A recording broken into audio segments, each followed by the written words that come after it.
Bago tayo mag-umpisa sa ating istorya, i-comment mo naman kung taga saan ka at anong oras ka nanonood ngayon. Malay mo habang nakikinig ka sa kwentong ito, may isang alaala kang biglang bumalik. Alaala ng isang ina, lola o taong minahal ka nang walang hinihing kapalit. Kaya bago magsimula ang lahat, huminga ka muna ng malalim dahil ang istoryang ito ay tungkol sa isang nanay na ibinigay ang buong buhay niya para sa mga anak. Ngunit sa bandang huli, siya pa ang itinuring na pabigat. Sa maliit na bayan ng San Isidro Norte, kilala ng marami si Aling Celestina Mabunga bilang babaeng halos hindi na natutulog. Hindi siya mayaman. Hindi rin siya nakapagtapos ng mataas na pag-aaral. Pero sa kamay niya nabubuhay ang telang patay. Sa lumang makinang depadyak na minana pa niya sa kanyang ina, nakakagawa siya ng mga uniforme, saya barong, pambata, kurtina, punda, at minsan pa nga ay simpleng damit pangkasal ng mga babaeng walang kakayahang magbayad sa mamahaling mananahi.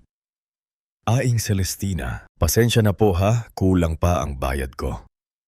Sabi noon ng isang dalagang ikakasal na nangingilid ang luha habang sinusukat ang puting damit na tinahi ni Celestina. Ngumiti lang si Celestina habang may karayom sa bibig at metro sa leeg. Hiha, ang mahalaga maayos kang haharap sa altar. Bayaran mo na lang kapag kaya mo na. Hindi naman mauubos ang tela sa mundo pero ang araw ng kasal minsan lang dumadaan. Ganyan si Celestina, kahit siya mismo ay kinakapos marunong pa rin siyang magbigay.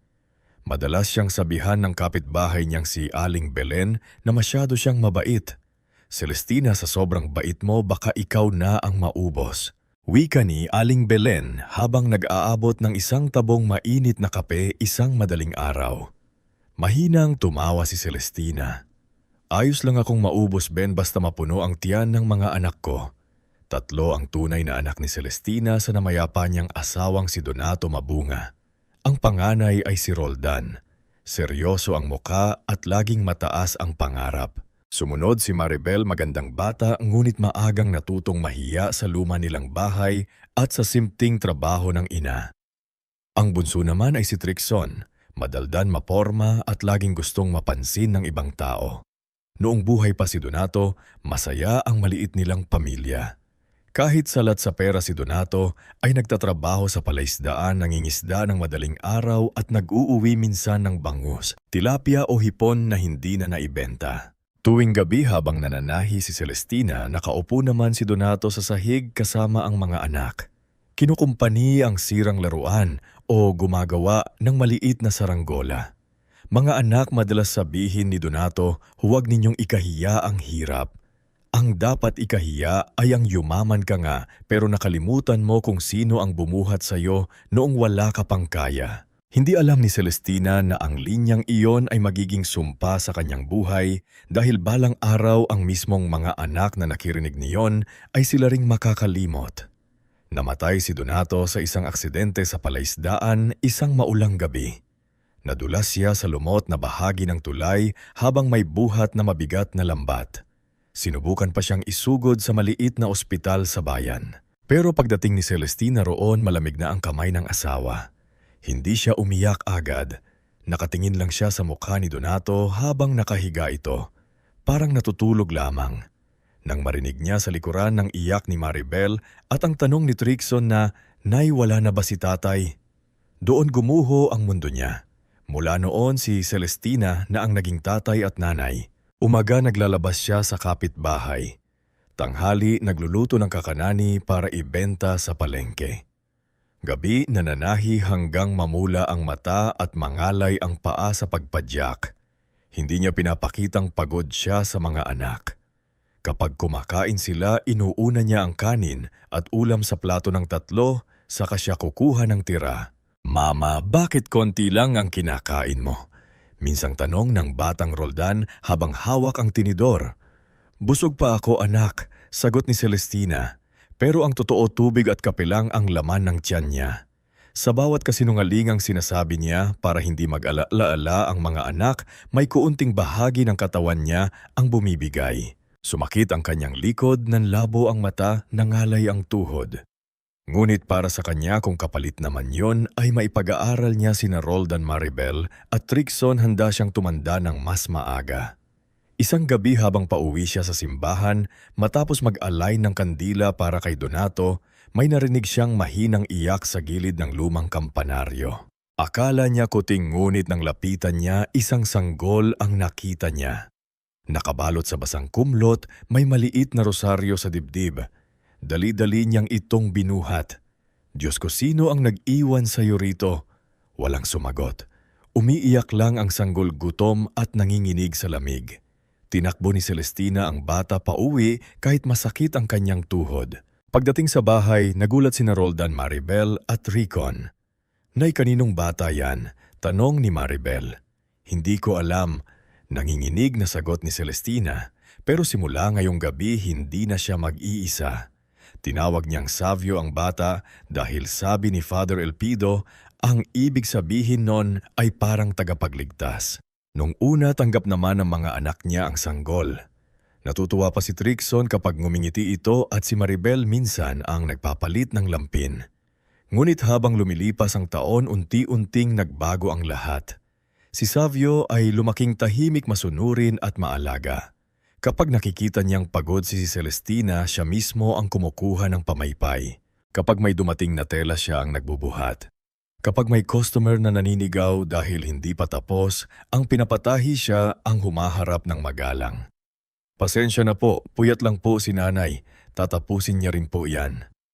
Sabi ni Sabo. Kahit bata pa, napansin iyon ng mga kapitbahay. Celestina, sabi ng Mang Kirko, isang matandang karpinterong kapitbahay nila. Itong si Savio parang tunay na tunay mong anak. Marunong tumanaw ng utang na loob. Gumiti si Celestina habang hinahaplos ang ulo ni Savio. Anak ko naman talaga siya, Quirko. Hindi man galing sa tiyan ko, sa puso ko siya lumaki. Ngunit ang mga salitang iyon ay parang tinik sa dibdib ni na Roldan, Maribel at Trixon. Noong mga bata pa sila, hindi nila ito maintindihan. Pero habang tumatanda sila, lalong lumalaki ang inggit.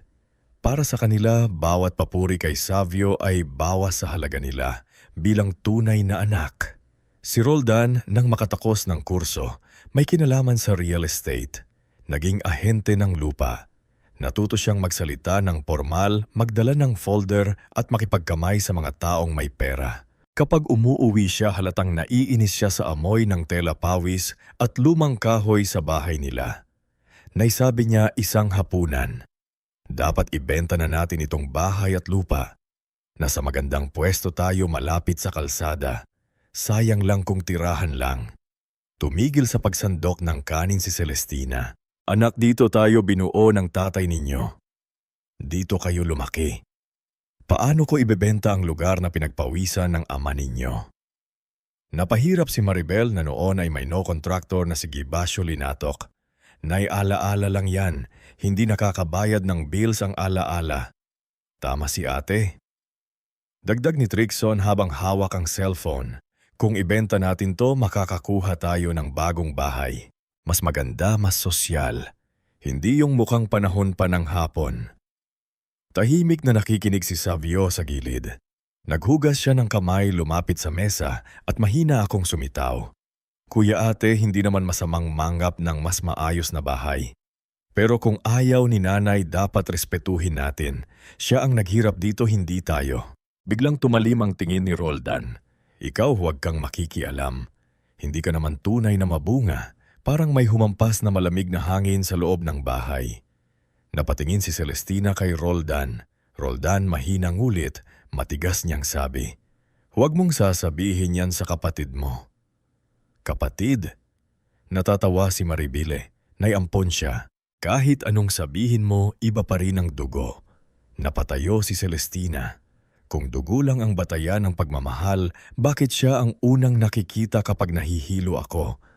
Bakit siya ang nagdadala ng tubig kapag inuubo ako? Bakit siya ang gumigising sa gabi kapag sumasakit ang dibdib ko? Walang nakasagot, pero mula noon lalong lumalim ang pagitan nila. Lumipas pa ang ilang taon. Si Maribel ay nagpakasal kay Gererbaso Linatok, isang lalaking laging mabango, laging may suot na relo, laging may ngiting hindi umaabot sa mata. Sa unang tingin magalang siya kay Celestina. Tinatawag pa niya itong nanay. Ngunit kapag wala ng ibang tao, ramdam ng matanda ang lamig ng trato nito. Nanay Celestina, sabi ni Gerbaso isang hapon habang nakabukas ang folder sa mesa. Nandito naman po si Maribele. Hindi naman namin kayo pinipilit, pero isipin niyo kung pipirma kayo rito, mas gaganda ang buhay ng lahat. Hindi na kayo kailangang manahi. Tiningnan ni Celestina ang papeles. Marami siyang salitang hindi maintindihan. Deed Transfer Waiver Authority. Napalunok siya. Garbaso, hindi ako marunong sa mga ganyang dokumento. Hintayin natin si Savio. Marunong siyang magbasa ng hindi pa siya tapos nang sumabat si Maribel. Ayan na naman si Savio. Nay, bakit ba parang mas may tiwala ka pa sa ampon kaysa sa amin? Hindi ganoon, anak. Ganon ang dating. Malamig na sagot ni Roldan na kararating lang. Kami ang punay mong anak pero siya laging tama. Si Savio noon ay nasa koleyo pa rin. Scholar sa Maynila ngunit umuuwi tuwing Sabado para tulungan si Celestina. Nagtrabaho siya sa gabi bilang stock buy sa bodega. Minsan tagalinis sa maliit na opisina basta may maibayad lang sa pamasahe at libro. Hindi niya hiniling kay Celestina ang gastos. Ang tanging hiling niya, huwag papirma si nanay sa kahit anong hindi niya naiintindihan. Naisabi niya isang gabi habang inaayos ang gamot ni Celestina. Kapag may pinapapirma sila, tawagan niyo ako kahit madaling araw sasagutin ko kayo. Hinawakan ni Celestina ang kanyang kamay. Anak, ayoko kayong mag-away-away dahil sa akin. Hindi kayo ang dahilan, Nay. Sagot ni Stabio. Ang dahilan may mga taong hindi na marunong magkontento. Hindi alam ni Savio na sa mga susunod na araw mas lalala ang lahat. Isang umaga dumating si Celestina sa kusina at narinig ang bulungan ni Roldan, Maribel, Trixon at Gerbacho. May binabanggit silang buyer advance payment at barangay clerk na kayang mag-ayos ng papeles nang makita nila siya. Bigla silang tumahimik. Ano yun, tanong ni Celestina. Wala, Nay. Mabilis na sagot ni Trixon. Usapang matatanda lang. Masakit yun sa pandinig ni Celestina. Matanda, hindi ba siya ang matanda sa bahay? Bakit parang siya pa ang batang hindi dapat makaalam? Nang gabing iyon, hindi siya makatulog. Umupo siya sa harap ng lumang aparador at kinuha ang litrato nilang mag-anak noong buhay pa si Donato. Naroon si Roldam na nakangiti pa si Maribel na nakasandal sa kanya si Trixon na may hawak na laruan at si Savio na karga niya. Sa likod nila nakatayo si Donat. Simple ang damit pero buo ang pamilya. Donato, bulong niya. Saan ako nagkulang, hindi niya manamalay na nakatayo pala si Savio sa pintuan. Narinig nito ang lahat. Lumapit siya at umupo sa sahig sa tabi ng ina. Hindi kayo nagkulang, Nay, sabi ni Savio.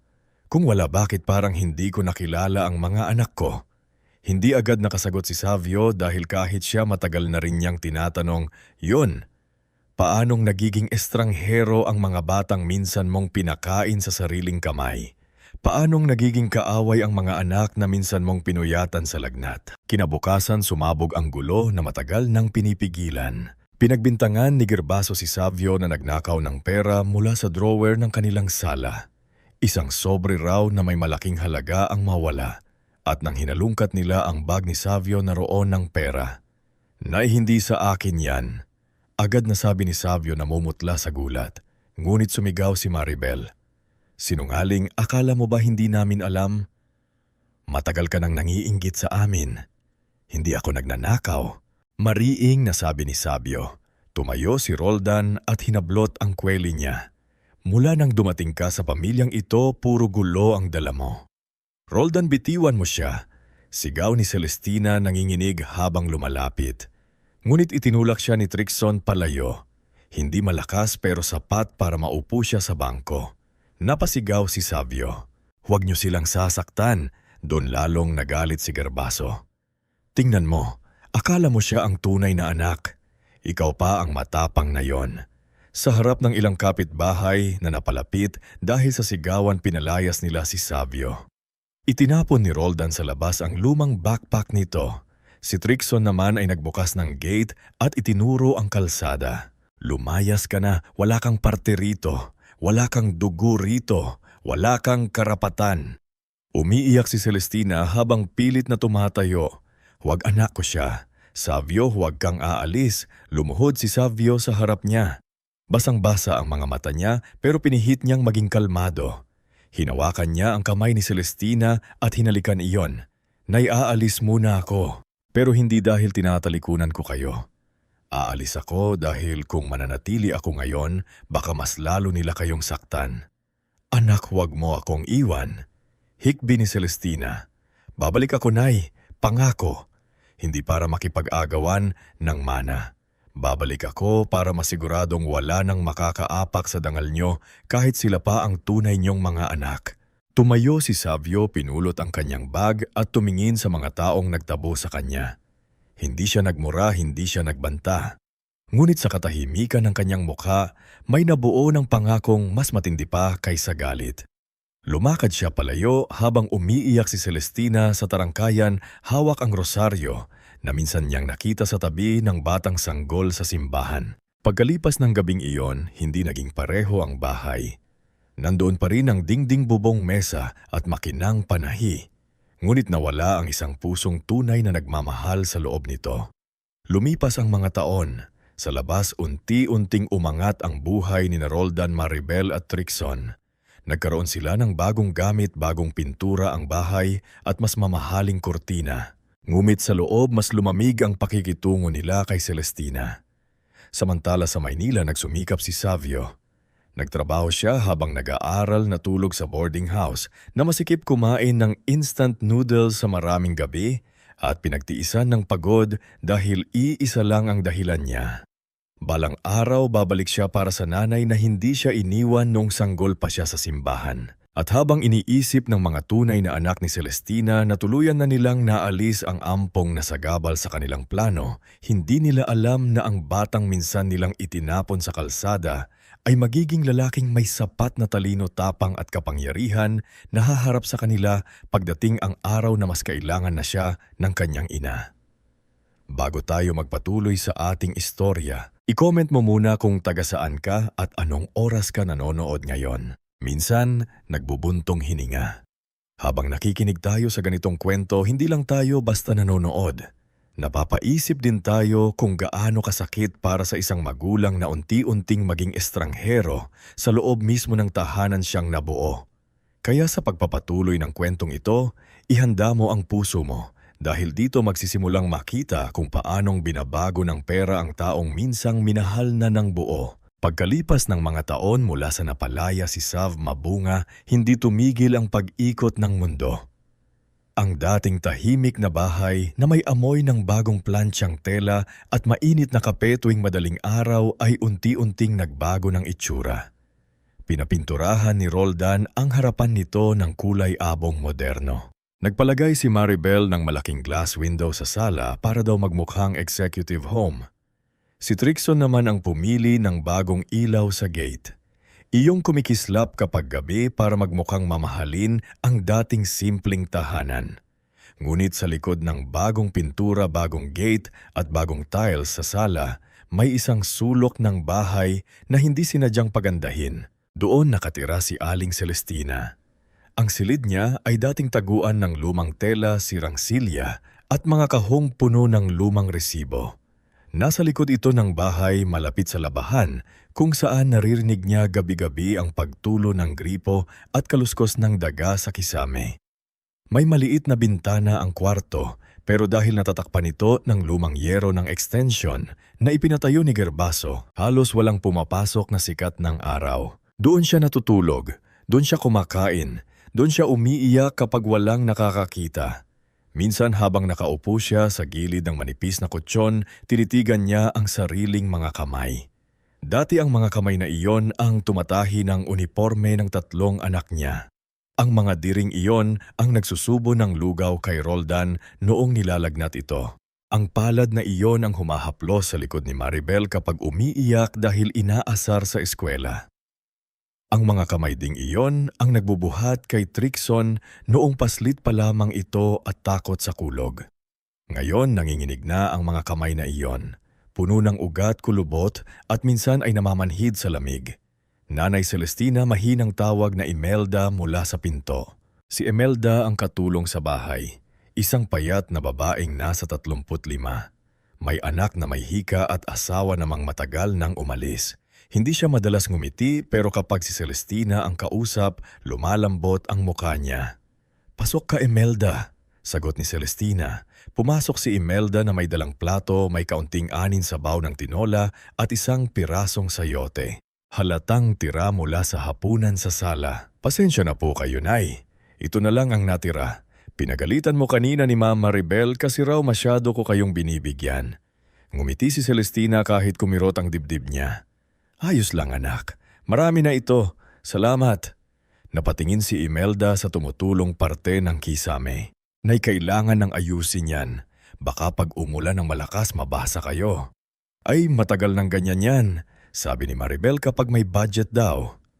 Napalunok si Imelda. Alam niyang may budget. Noong isang linggo lang bumili si Maribel ng mamahaling chandelier sa sala. Si Trixon naman ay may bagong cellphone at si Roldan ay nagpalagay ng aircon sa sariling kwarto. Pero para sa butas sa bubong ng kwarto ng matandang ina, laging walang pera. Sa sala madalas magtipon-tipon sila na magkakapatid at si Gerbaso. Ibang-iba na sila sa mga batang isang ipinagluluto ni Celestina ng lugaw kahit wala silang ulam. Si Roldan ay lalong naging formal manit, laging naka-long sleeves kahit mainit. May dalang folder at ballpen na tila laging may pinipirmahang mahalagang kontrata. Si Maribel ay naging abala sa pagpapaganda ng ima nila sa mga kapitbahay at kaibigan. Palagi itong nakaayos, may hikaw na perlas at pabangong masangsang. Si Trixon naman ay halos hindi bumababa ang cellphone. Laging kumukuha ng video. Laging nagpapakita sa social media ng magandang bahagi ng bahay. "Good morning everyone," masiglang sabi ni Trixon. Isang araw habang hawak ang phone at naka-front camera. "Ito po ang simpleng almusal namin with family. Always grateful, always blessed." Sa likod niya nakalatag sa mesa ang ham, itlog, prutas, tinapay at mainit na tsokolate. Ngunit wala sa video si Celestina. Nasa likod siya ng bahay, nakaupo sa maliit na bangkito, umiinom ng kape na halos tubig na lang ang lasa. Nakita iyon ni Micaela, ang anak ni Maribel. Lab na taong gulang pa lang siya pero may matang marunong makiramdam. Hindi niya katulad ang kanyang ina. Hindi niya gusto ang sigawan, pagpapanggap at malamig na trato sa kanyang lola. Dahan-dahan siyang lumapit kay Celestina. May dalang pandesal na itinago niya sa bulsa ng jacket. "Lola, kainin niyo po ito habang mainit pa." Nagulat si Celestina. "Micaela, baka mapagalitan ka ng mama mo." Hindi po niya malalaman. "Bakit po kayo hindi kasabay kunahin sa amin?" Saglit na tahimik si Celestina. Pinagmasdan niya ang apo. Ayaw niyang siraan sa bata ang sariling magulang nito, kaya ngumiti na lang siya. "Mas gusto ko rito, anak, tahimik." Ngunit hindi naniwala si Micaela. "Lola, kapag lumaki po ako, hindi ko kayo papabayaan." Nangingilililhang luha ni Celestina nang marinig iyon. Hinaplos niya ang pisngi ng apo. "Huwag mong hayaang kainin ng yabang ang puso mo, apo. Kahit gaano ka pakataas sa buhay, lagi mong tandaan kung paano yumuko para magmahal." Hindi nila alam nakatayo pala si Gerbaso sa may grid ng pinto. Narinig ang huling sinabi ni Celestina. Sumingit ito, Micaela. Matigas niyang tinawag. Napalingon ang bata. "Papa, pumasok ka sa loob. Hindi bagay sa iyo ang tumambay sa labahan. Pero kinakausap ko lang po si Lola." Pumasok kam ulit ni Gervasio. Mas mababa ang boses ngunit mas nakakatakot. Umalis si Micaela na nakayuko. Nang sila na lang ni Celestina, tiningnan ni Gervasio ang matanda na parang pabikat na kahon sa sulok. "Nanay Celestina," sabi yan. "Aso kumasembe si Celestina na," sabi niya. Huwag niyo sanang tinuturuan ng bata ng mga salitang magpapahina ng loob niya. Ibang pa naman na yon. Kailangang matuto siyang maging praktikal. Ang pagiging mabait, Gervasio, hindi kahinaan. Sagot ni Celestina. Ngumiti siya, depende. Minsan kasi ang sobrang bait ang dahilan kung bakit naaagawan ng desisyon. Mula noon, mas lalo nang pinagbabawalan si Micaela na lumapit sa lola niya. Samantala patuloy ang plano ni na Herbacio at ng magkakapatid tungkol sa bahay at lupa. Hindi pa rin tuluyang napipirmahan ni Celestina ang waiver na kailangan nila dahil kahit mahina na siya, malinaw pa rin ang isip niya pagdating sa ari-arian na iniwan ni Donato. Alam niyang kapag pumirma siya, mawawala sa kanya ang huling alaala ng asawang minahal niya. Isang gabi nagtipon sila sa dining area, nakasara ang pinto. Pero dahil manipis ang dingding sa likod ng kusina, narinig ni Imelda ang kanilang usapan habang naguhugas ng pinggan. Kailangan na nating madaliin, sabi ni Herdacio. May buyer na naghihintay. Kapag na-delay pa tayo, baka umatras. Ayaw nga pumirma ni nanay. Sagot ni Roldan halatang inis. Paulit-ulit na lang sinasabi na bahay ito ni tatay. Bakit hindi natin ipa-check up ulit mungkahin ni Trixon? Kung may certificate na hindi na siya mentally fit, pwede tayong magdesisyon on her behalf. Di ba napangiti ng manipis si Herbacio? May kilala akong doktor, si Dr. Hilarion Pain Floor Private Clinic.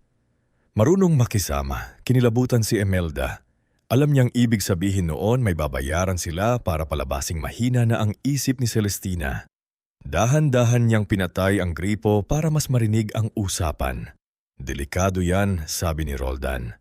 Kapag nalaman ni Savio na pigil siya sa pagbanggit ng pangalan, biglang sumimangot si Maribel. Huwag mong banggitin ang pangalan ng ampon na yan sa bahay na to. Matagal na siyang wala. Pero hindi tayo sigurado. Sagot ni Roldan. Matalino yon, baka bumalik. Tumawa si Herbo.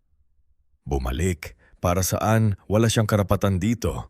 At kahit may papel pa siya ng adoption, sino ba siya kumpara sa inyo? Kayo ang tunay na anak. Sa labas ng dining area, napakapit si Imelda sa basang plato. Gusto niyang isumbong kay Celestina pero natatakot siya. Kailangan niya ang trabaho. May gamot ang anak niyang kailangang bilhin linggo-linggo. Ngunit habang iniisip niya ang mukhang putla ni Celestina sa likod na kwarto, hindi matahimik ang konsensya niya. Kinabukasan, dinala nila si Celestina sa klinik ni Dr. Hilarion P. Flor. Sinabi ni Maribel na routine check-up lamang iyon. Anak, bakit kailangan pa maayos naman ako? Sabi ni Celestina habang inaakay palabas. Para sa inyo rin ito, Nay, sagot ni Maribel. Pero hindi siya makatingin ng diretso. Sa klinik mabilis lang ang pagsusuri. Tinanong ng doktor si Celestina ng ilang bagay tulad ng pangalan Peeta at kung nasaan siya. Nasagot iyon lahat ng matanda.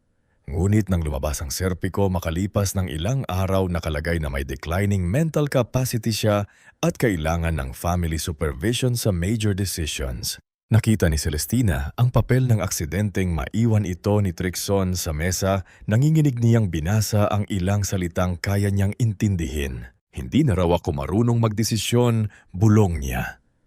Dumating si Maribel at mabilis na inagawang papel.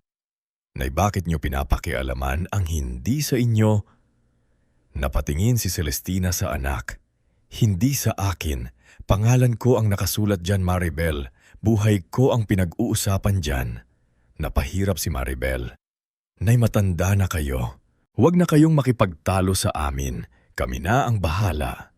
Doon unang naramdaman ni Celestina na hindi lang bahay ang nais nilang kunin, pati ang boses niya, pati ang karapatan niyang maging tao. Sa mga sumunod na linggo, mas naging mahigpit ang pagbabantay sa kanya. Hindi na siya pinapayagang maglakad mag-isa sa labas. Kapag may kapitbahay na bumibisita, sinasabi ni Trixon na nagpapahinga raw ang matanda. Si Mangkir Rico na matagal nang nag-aalala ilang beses nagtangkang kumustahin si Celestina. Roldan, pakisabi sa nanay mo, dinalhan ko ng saging. Sabi ni Mangkir Rico sa gate ngunit hindi siya pinapasok ni Roldan. Busy po si nanay. Mahina na ang ulo minsan, baka kung ano-ano pa ang masabi sa inyo. Napakunot ang noon ni Mangkir Rico. Mahina ang ulo si Celestina. Aba nung isang buwan lang kabisado niya ang sukat ng kurtina ng buong kapilya. Ganun talaga ang matanda. Putol ni Roldan. Minsan malinaw, minsan hindi. Isinara niya ang gate. Mula sa maliit na bintana sa likod nakita ni Celestina si Mangkir Rico na nakatayo sa labas. Hawak ang supot ng saging. Gusto niyang tumawag pero natakot siyang marinig siya ni na Maribel kaya napaupo na lang siya sa kama. Pinipigil ang iyak. Isang hapon habang nagwawali si Imelda, sa likod palihim niyang kinausap si Mang Kiriko sa bakod. Mang Kiriko, pabulong niyang sabi, "Hindi po maayos ang lagay ni Nanay Celestina na palingon ng matanda. Anong ibig mong sabihin kinukulong po siya sa kwarto? Hindi pinapakain ng tama. May mga papeles po silang pinapapirma at may doktor pa po silang binayaran yata." Namuo ang galit sa mukha ni Mang Kiriko. Diyos ko, sarili nilang ina. Wala po akong ebidensya, sabi ni Imelda. At natatakot po ako, pero hindi ko na po matiis. Mula sa bahay sa tapat nakita ni Aling Belen ang kanilang pag-uusap. Lumapit din siya kunwari nagdidilig ng halaman. Kung kailangan ng saksi, bulong ni Aling Ben. Marami kami, matagal na naming napapansin. Doon nagsimulang magkaroon ng munting liwanag sa dilim ni Celestina. Hindi man niya alam, may mga taong tahimik nang nagmamasid. May mga taong hindi bulag sa nangyayari. Ngunit hindi rin natutulog ang kasakiman. Isang araw may dumating na liham para kay Celestina. Dinala iyon kartero at tinanggap ni Trixon. Nakalagay sa sobre ang pangalan ni Maestra Luningning, dating guro ni Roldan at Savio. Ngunit nang buksan ni Trixon, nakita niyang ang tunay na liham ay mula kay Savo. Nanginginig ang kamay niya habang binabasa ang unang bahagi. "Nay, matagal na po akong sumusubok na makipag-ugnayan. Hindi ko alam kung nakakarating sa inyo ang mga sulat ko. Nandito na po ulit ako sa probinsya paminsan-minsan dahil may proyekto kaming sinusuri. Sana makita ko kayo. Hindi ko po kayo nakalimutan kahit kailan." Namula sa inis ang mukha ni Trixon, dinala niya agad ang sulat kina Maribel at Gervasio. "Sabi ko na nga babalik yan." Kinuha ni Gervasio ang sulat. Binasa at saka malamig na ngumiti.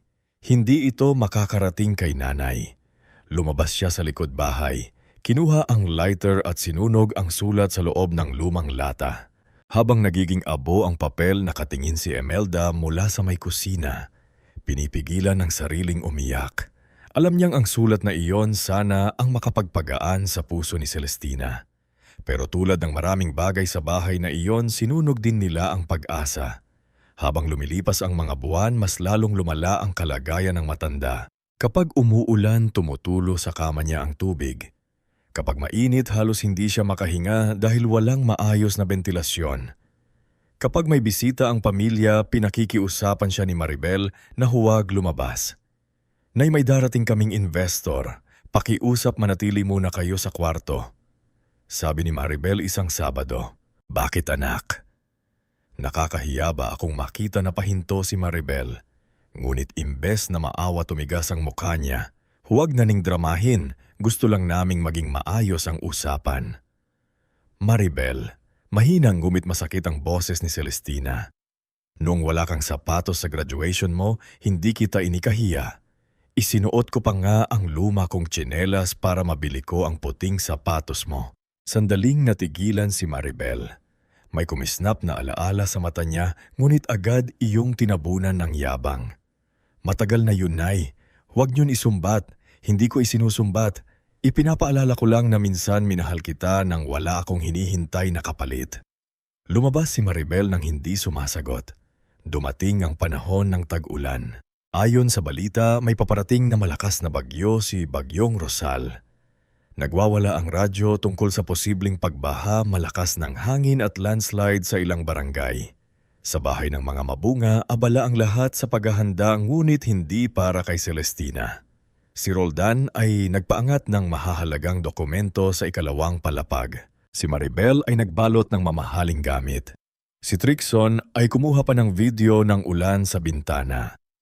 May caption na "Stay safe everyone." Si Gervasio naman ay kausap sa telepono ng isang investor na naabutan ng ulan at pansamantalang makikisilong sa bahay nila. Sa likod silid nag-iisa si Celestina. Nagsisimula ng tumulo ang tubig sa kisami. Una patak-patak lang. Maya-maya naging tuloy-tuloy na. Inusog niya ang maliit na timba pero may isa pang taga sa ibabaw mismo ng kanyang higaan. "Maribel," tawag niya, "anak, may tulo rito." Walang sumagot. Linakasan niya ang boses. "Roldan, Trixon, pakiusap. Nababasa na ang kama ko, sa sala." Narinig nila siya. Nagkatinginan sina Maribel at Trixon. Nandoon ang investor na si Mr. Agaton Feria kaya hindi ayaw ni Maribel ang gulo. Hayaan niyo na muna. Pabulong niyang sabi, nakakahiya sa bisita. Lumakas ang hangin, kumalabog ang yero. Biglang pumasok ang tubig sa sahig ng kwarto ni Celestina. Sinubukan niyang tumayo pero sumakit ang tuhod niya kapit sa dingding. Dahan-dahan siyang lumabas ng silid. Basang-basa na ang laylayan ng damit niya. Pagdating niya sa kusina, nakita siya ni Imelda. Nay Diyos ko, basang-basa kayo anak, tumutulo sa kwarto, hindi na ako makahiga. Akmang aakayin siya ni Imelda nang dumating si Maribel. Galit ang mukha. Bakit kayo lumabas? May bisita tayo. Napatitig si Celestina. Anak, binabaha na ang kwarto ko. Lahat tayo apektado ng bagyo, Nay. Huwag kayong mag-inarte. Hindi ako nag-iinarte. Nanginginig na ako sa lamig. Dumating si Trixon, hawak pa rin ng cellphone. Ate, palabasin muna natin siya sa dirty kitchen, baka makita pa ng investor. Palabasin ulit ni Celestina, halos hindi makapaniwala. Sa gitna ng bagyo, dumating si Gervasio, inis na inis. Ano ba ang ingay na ito, nakakahiya sa bisita? Gervaso, sabi ni Celestina pakiusap. Patuluyin niyo muna ako sa sala, kahit sa sulok lang basang-basa na ang higaan ko. Ngunggit imbes na maawa, tumingin si Gervaso kina Maribel Aproldan na kararating lang mula sa itaas. Hoy, kailangan nating panindigan ang kwento natin, babulong niyang sabi. Kung makita siya ng investor sa ganyang itsura, magtatanong iyon. Anong kwento? Tanong ni Celestina. Nanginginig, hindi lang sa lamig, kundi sa takot. Walang sumabot. Lumakas ang kulog. Sa gulat ni Celestina, nahakbang siya paatras at naduna sa basang sahig malapit sa pinto sa likod. Napasigaw si Imelda pero pinigilan siya ni Maribel. Huwag kang makialam, maring sabi ni Maribel. Ma'am, nanay niyo po siya. Umiyak na sagot ni Imelda. Tumayo si Celestina gamit ang nanginginig na kamay. Nasa labas na siya ng pinto sa likod. Sa bahaging may putik at tubig ulan, humawak siya sa hamba ng pinto. Anak, pakiusap niya kay Maribel. Papasukin niyo ako kahit ngayong gabi lang. Sandaling natahimik ang lahat. Sa mata ni Roldan may saglit na pag-aalinlangan. Naalala niya ang ina noong bata siya, hawak ang basang tuwalya habang pinupunasan ang kanyang lagnat. Ngunit bago pa siya makapagsalita, sumingit si Gervaso. Iyara niyo ang pinto. Magkakasakit pa ang bata sa loob dahil sa hangin. Tumingin si Celestina kay Trixon. Bunso, ngunit umiwas ng tingin si Trixon, pagod na raw siya sa drama, pagod na raw siya sa ingay. At sa sandaling iyon, lumabas sa bibig ni Trixon ang mga salitang kailanman ay hindi na mabubura. Diyan ka na mamatay. Tanda, parang huminto ang ulan sa pandinig ni Celestina. Hindi siya makagalaw. Ang batang minsan niyang kinarga habang takot sa kulog. Ang batang ipinagpaliban niya ng pagkain halang lang mabilhan ng laruan. Iyon ang nagsabi sa kanya ng mga salitang iyon. Isinara ni Maribela ang pinto. Mula sa loob narinig ni Celestina ang tunog ng kandado. Naiwan siya sa labas, nakatayo sa putikan, basang-basa. Nanginginig habang hinahampas ng hangin ng kanyang manipis na katawan. Dumikit sa pising niya ang puting buhok. Ang kanyang mga kamay ay kumapit sa pader, ngunit madulas ang semento. Unti-unti siyang napaupo sa lupa. Sa loob tahimik na umiiyak si Imelda sa kusina. Nang makaalis sandali si Maribel, kinuha niya ang cellphone at tinawagan si Mang Kiriko. Mang Kiriko, tulungan niyo po si Nanay Celestina. Pinalabas po nila siya. Nasa ulan po siya. Baka hindi na po kayanin sa kabilang linya. Halos mapasigaw si Mang Kiriko. Diyos ko, papunta na ako. Sa labas, hawak ni Celestina ang rosaryong nakasabit sa leeg niya. Ang rosaryong dating kasama ni Savio noong sanggol pa lamang ito. Nanginginig ang labib niya habang paulit-ulit na bumubulong. Savio, anak, nasaan ka na? At sa gitna ng malakas na bagyo, habang ang mga tunay niyang anak ay nasa loob ng bahay, na minsan niyang binuo ang iisang pangalang tinawag ng puso ni Celestina, ay ang pangalang minsang pinalayas nila ang ampon niyang anak na nangakong babalik bahaging tanor para sa inyo. Kung ikaw, sino ang pangalang iyong tatawagin sa ganitong sitwasyon? Bago tayo magpatuloy sa ating istorya, I-comment mo muna kung taga saan ka at anong oras ka nanonood ngayon. Sa bahaging ito, mas lalalim ang sakit ng nangyari kay Aling Celestina. Pero dito rin magsisimulang gumalaw ang hustisya na matagal niyang hindi na inaasahan. Dahil minsan ang taong pinalayas ng isang bahay ay siya palang babalik para iligtas ang tunay na may-ari ng tahanan. Malakas pa rin ang hagupit ng bagyong Rosal nang narinig ni Mang Kiriko ang nanginginig na boses ni Imelda sa telepono. Hindi na siya nagtanong ng marami. Kahit 72 taong gulang na siya at may rayuma sa tuhod, hinablot niya ang kapote sa likod ng pinto, kumuha ng flashlight at tinawag ang kanyang asawang si Aling Belen. Belen, si Celestina iniwan nila sa ulan. Nalalaglag ang hawak na kandila ni Aling Belen sa gulat. Ano sarili nilang ina? Mula ng oras kailangan natin siyang puntahan. Sa labas, parang nagwawala ang buong langit. Ang mga sanga ng puno ng mangga ay humaas sa bubong. Ang tubig sa kanal ay umaapaw na sa kalsada at ang hangin ay may kasamang sipol na nakakatindig balahibo. Ngunit hindi nagdalawang gisip sina Mang Kiriko at Aling Belin. Lumabas sila, hawak ang flashlight at kumot na nakabalot sa plastik. Pagdating nila sa likod ng bahay ng mga mabunga, halos hindi nila agad nakita si Celestina. Nakaupo siya sa putikan malapit sa sirang poso. Nakasandal sa pader, yakap ang sarili at halos hindi na gumagalaw. Ang puting buhok niya ay nakadikit sa pisngi. Ang damit niya ay basang-basa at ang mga paa niya ay nakalubog sa malamig na tubig ulan. Celestina, sigaw ni Aling Bin. Dahan-dahang gumalaw ang ulo ng matanda. Parang narinig niya ang boses mula sa napakalayong lugar. Ben, mahina niyang bulong. Lumuhod si Aling Ben sa putik kahit mabasa ang damit niya. Hinawakan niya ang mukha ni Celestina at napaiyak sa lamig nito. Diyos ko, parang yelo ka na. Kiriko, bilisan mo. Sinubukan ni Mang Kiriko na buhatin si Celestina, ngunit naninginig din ang katawan niya sa lakas ng hangin. Mabuti na lang at dumating si Ramito Suyat, ang may-ari ng maliit na tindahan sa kanto, kasama ang pamangkin niyang si Jomar. May dala silang lumang pinto na natanggal sa likod ng tindahan dahil sa bagyo. Dito natin siya ihiga, Mang Erko. Sigaw ni Ramilito. Maingat nilang inihiga si Celestina sa pinto na ginawa nilang pansamantalang stretcher. Umungol ang matanda ng may galam ang kanyang balikat. May sugat siya sa noo marahil nang dulas siya kanina sa basang semento. Nanay Celestina, kapit lang po, sabi ni Jomar habang hawak ang flashlight. Dadalhin po namin kayo sa chapel. May evacuation area doon.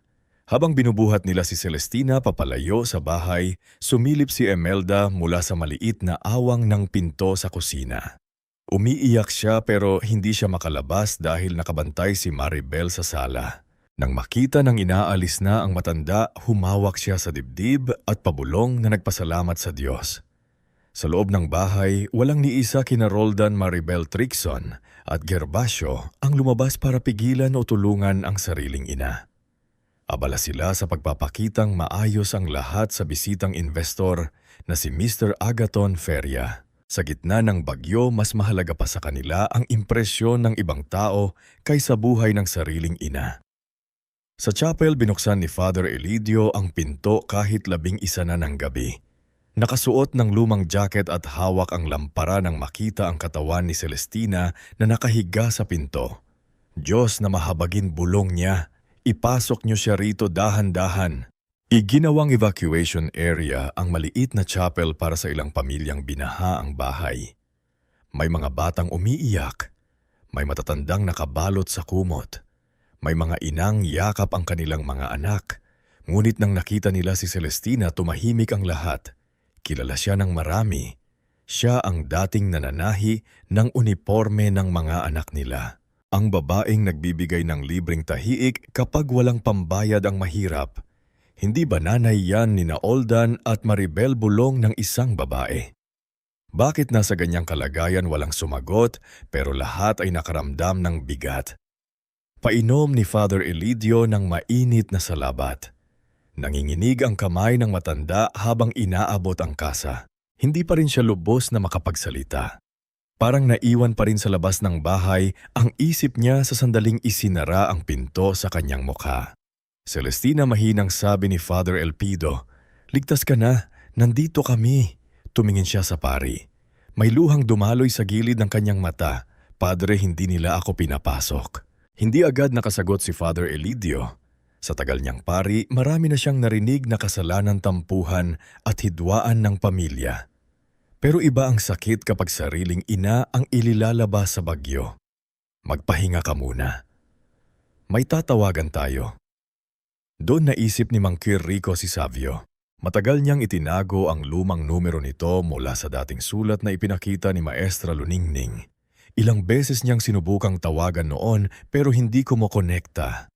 Ngayong gabi nanginginig ang daliri niyang pinindot ang numero. Unang ring, pangalawa, pangatlo. Sa kabilang linya sa isang maliit na opisina sa Maynila, nakaupo si Savio sa harap ng mesa. Naka-on pa ang laptop niya. Puno ng structural documents at land compliance reports. Ilang taon na siyang nagtatrabaho bilang engineer at real estate compliance consultant.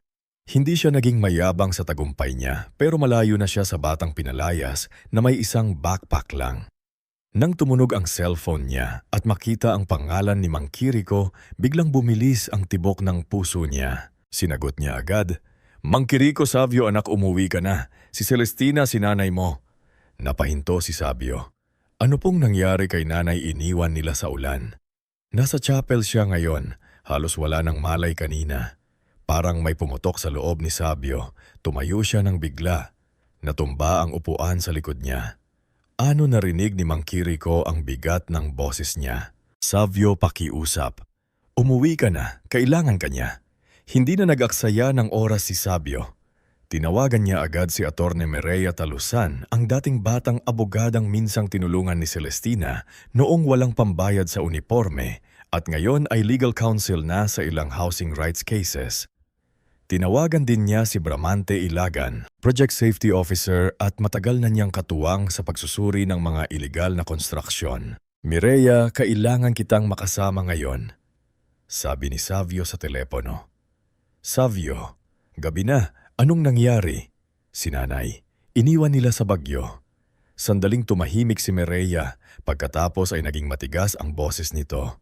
"Ipadala mo ang lokasyon, dadalhin ko lahat ng papeles na hawak natin."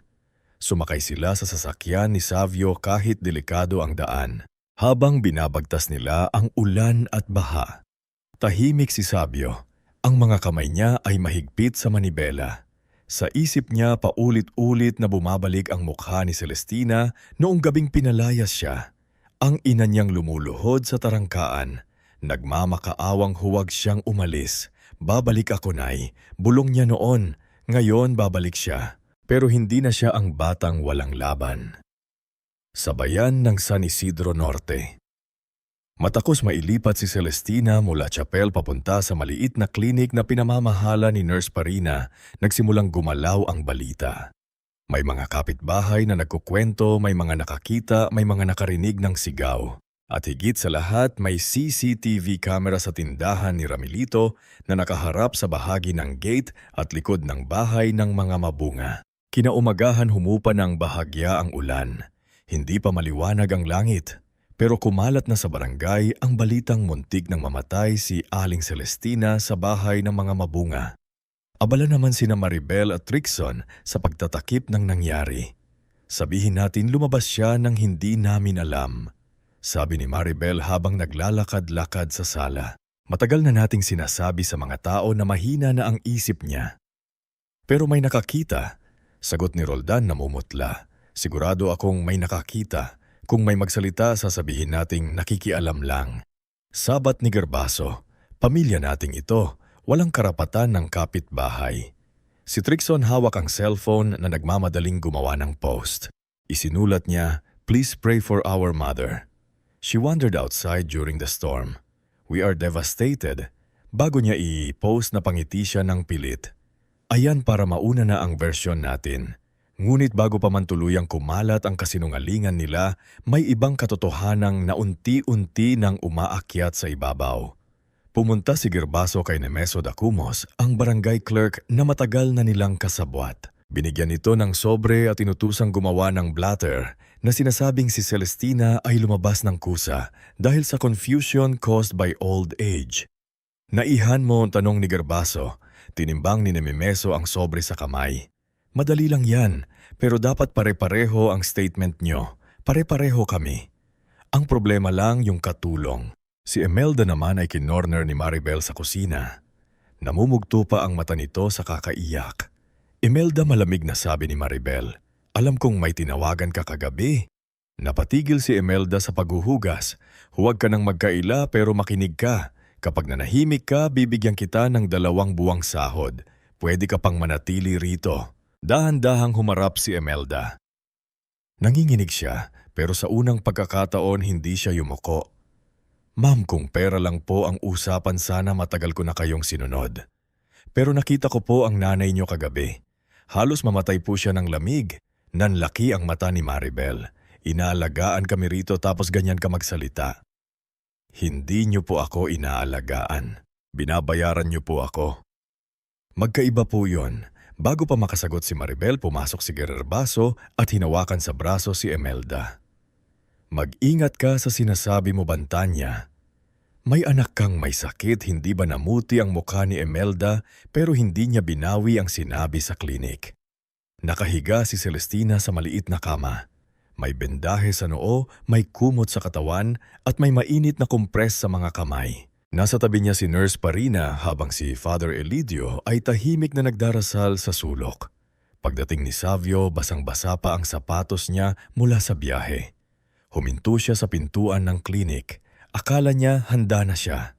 Akala niya dahil ilang taon niyang pinaghandaan ang pagbabalik, matatag na ang loob niya. Pero nang nakita niya ang ina niyang butot balat maputla, may sugat at halos lamunin ang kumot, biglang nanghina ang tuhod niya. Naibasag ang boses niya. Dahan-dahang iminulat ni Celestina ang mata. Malabo ang paningin niya nung una. Ngunit nang makilala niya ang muka sa pintuan, nanginig ang labi niya.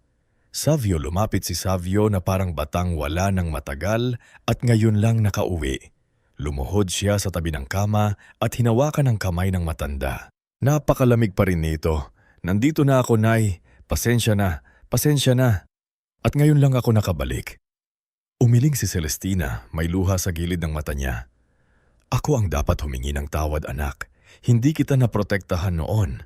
Pinalayas ka nila sa harap ko, wala kayong kasalanan. Sabi ni Savio, umiiyak na rin. Kayo ang magligtas sa akin noong sanggol ako. Ngayon, ako naman ang magliligtas sa inyo. Hinaplos ni Celestina ang pisngi niya. Hindi ako naghahanap ng ganti, anak. Hindi ito ganti. Hustisya ito. Sa likod nila tahimik na pinunasan ni Attorney Mireya ang luha niya. Kilala niya si Celestina noon pa.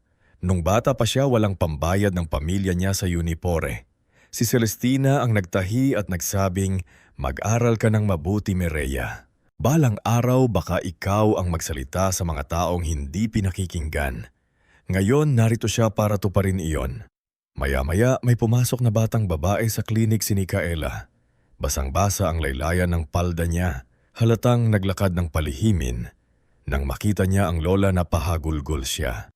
Lola, sorry po, sorry po. Tinawag siya ni Celestina.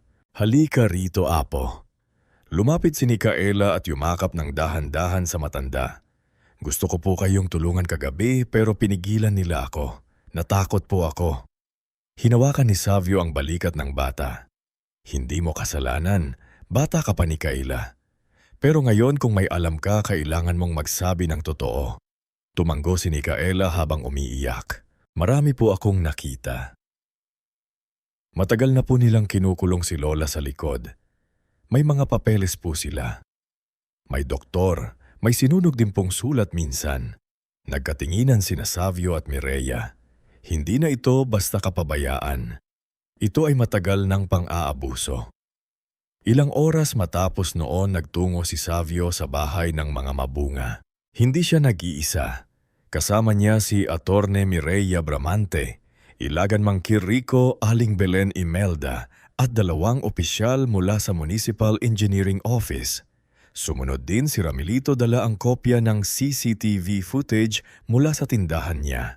Nang huminto ang sasakyan sa harap ng gate, unang lumabas si Roldan. Parang nabunutan siya ng dugo nang makita si Savio. Ikaw, sabi niya. Tumingin si Savio sa bahay. Ang bahay na minsan niyang nilinis inayos at tinulugan.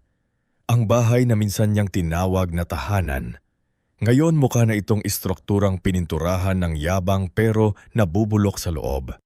Nasaan si Maribel Citrixon? Si Gervaso kalmadong tanong ni Savio. Lumabas si Maribel nakaayos pa rin kahit halata ang kaba. Sumunod si Trixon na hawak ang cellphone at si Gervaso na pilit ang tapang. Anong karapatan mong pumunta rito, singhal ni Maribel? Matagal ka nang pinalaya sa pamilyang ito. Hindi tumaas ang boses ni Savo. Pamilya. Ang pamilyang tinutukoy mo ba yung nag-iwan sa sariling ina sa bagyo na mula si Trixon? Hindi mo alam ang buong kwento. Alam namin, sabi ni Ramilito. Itinaas niya ang USB. May kuha ang CCTV ko. Nakita kung paano niyong isinara ang gate habang nasa labas si Aling Celestina. Biglang natahimik si Trixon, sumabat si Gervaso. Kahit ano pang palabas niyo, wala kang karapatan dito, Savio. Ampun ka lang. Dahan-dahang binuksan ni Attorney Mireya ang folder. Maliligal na ampon si Savio Mabunga. May adoption papers, court order at family registry record. At bukod doon, hindi lang siya nandito bilang anak. Nandito rin siya bilang authorized representative ni Aling Celestina para sa kaso ng elder abuse coercion, falsification at illegal property dealings. Napaatras si Maribel. Anong kaso-kaso, nanay namin sila? Eksakto, sagot ni Mireya. Kaya mas mabigat ang ginawa ninyo. Lumapit si Bramante sa gilid ng bahay. Hawak ng kopya ng building plan.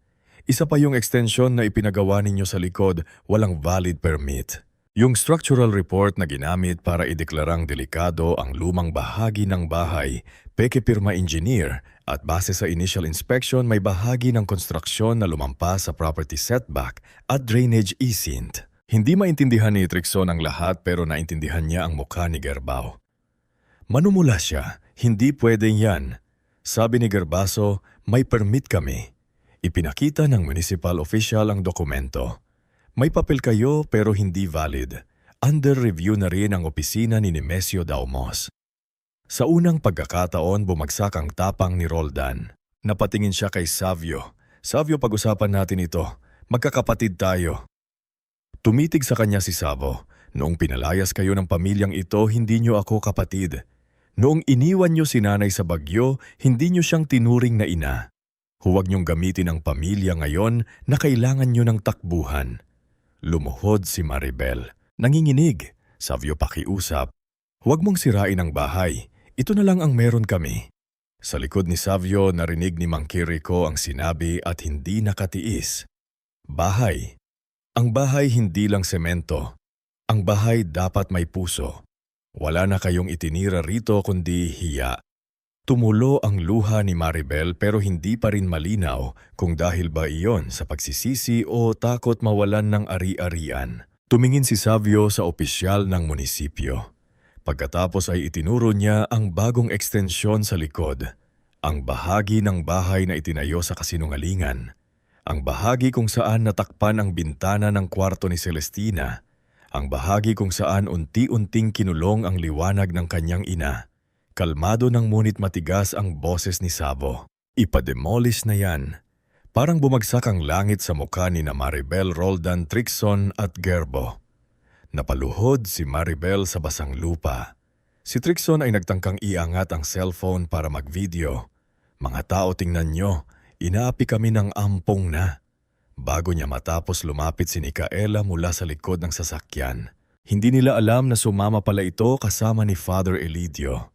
Nanginginig ang boses ng bata pero malinaw ang sinabi. Tama na, Tito Trixon. Pagod na akong mabuhay sa pamilyang puro kasinungalingan. Si Lola ang inapi ninyo. Hindi kayo. Nabitiwan ni Trixon ang cellphone.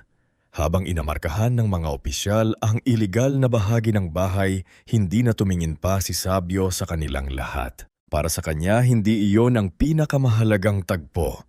Ang tunay na mahalaga ay ang susunod niyang gagawin. Bumalik siya sa klinik. Inayos ang paglipat ni Celestina sa isang maliwalas na rest house sa tabi ng taniman pag-aari ng kumpanyang pinagtatrabahuan niya. May malinis na kwarto roon, may hardin, may tahimik na beranda at higit sa lahat may pinto na hindi isasara sa mukha ng kanyang ina. Nang dalhin nila si Celestina roon, mahina pa rin ang katawan nito. Pero nang makita niya ang araw na tumatama sa bintana at marinig ang huni ng ibon sa labas, napapikit siya. "Saan ito, anak?" tanong niya. "Pansamantala muna," sagot ni Savio habang inaayos ang unan. "Hanggang lumakas kayo, hanggang handa na kayong magsimula ulit." Tumingin si Celestina sa kanya. "Hindi na ba ako babalik doon?" Hinawakan ni Savio ang kamay niya. "Hindi na kayo babalik sa bahay na nagtaboy sa inyo. Mula ngayon kayo naman ang aalagaan."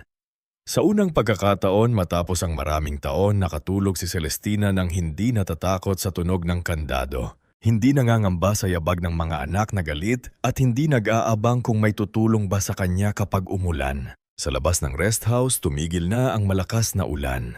Basbasa pa rin ang lupa, may mga sangapang nakakalat at makulimlim pa rin ang langit. Pero sa dulo ng taniman may manipis na liwanag na sumisilip sa ulap.